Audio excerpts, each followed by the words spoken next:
Fatti e non ciacole, il giornale radio settimanale del gruppo politico del PDL in Consiglio regionale del Veneto.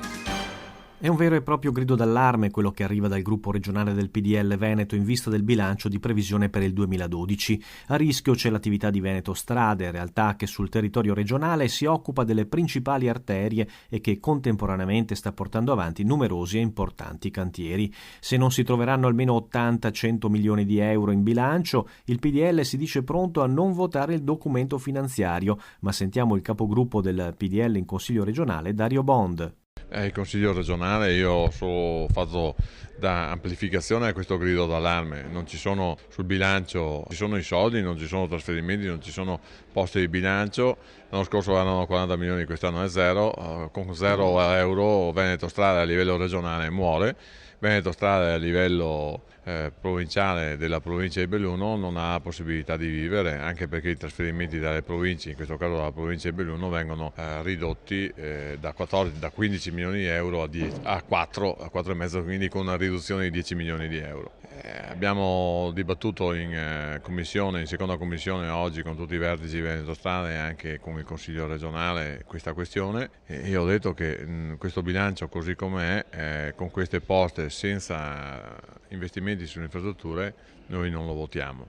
Non lo vota il PDL, non lo votano tanti altri consiglieri, bisogna trovare la quadra. E la quadra è quella di pensare che è vero che c'è un momento di crisi, ma è anche altrettanto vero che un buco su una strada può causare un morto, una situazione essenzialmente delicata di una frana causa dei blocchi stradali con delle grosse perdite economiche, sia in pianura che in montagna, e non programmare nessun tipo di investimento infrastrutturale o non finire gli investimenti che stiamo già facendo diventa drammatico per l'economia del paese, per l'economia del Veneto, per l'economia delle nostre imprese.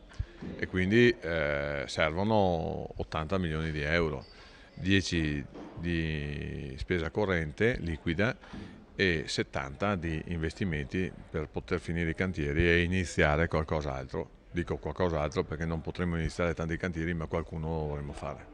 Sulla stessa lunghezza d'onda il vice capogruppo del PDL in Consiglio regionale Pier Giorgio Cortelazzo, che ripercorre le tappe di Veneto Strade e spiega come i finanziamenti siano mancati anche a livello nazionale. Ma sentiamo Cortelazzo. Veneto Strade per di più va considerata e va catalogata come l'ANAS regionale, che qualche anno fa è stata una importante intuizione da parte dell'amministrazione regionale di centrodestra. È ovvio che in una fase iniziale venivano anche trasferiti dei quattrini da parte dello Stato centrale.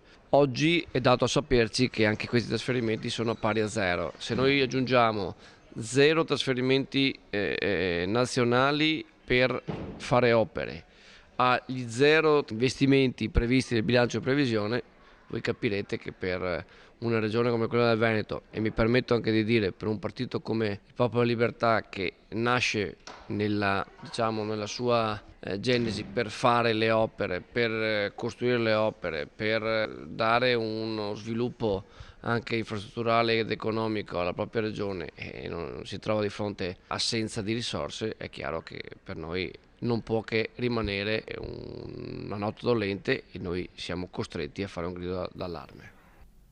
E sulla questione il Popolo della Libertà si sta muovendo a tutti i livelli. È il caso del gruppo provinciale del PDL di Venezia, che ha presentato nelle scorse ore una mozione che impegna la giunta provinciale a premere sulla regione e trovare così una soluzione alla mancanza totale di risorse, una battaglia sulla quale il PDL non intende abbassare la guardia.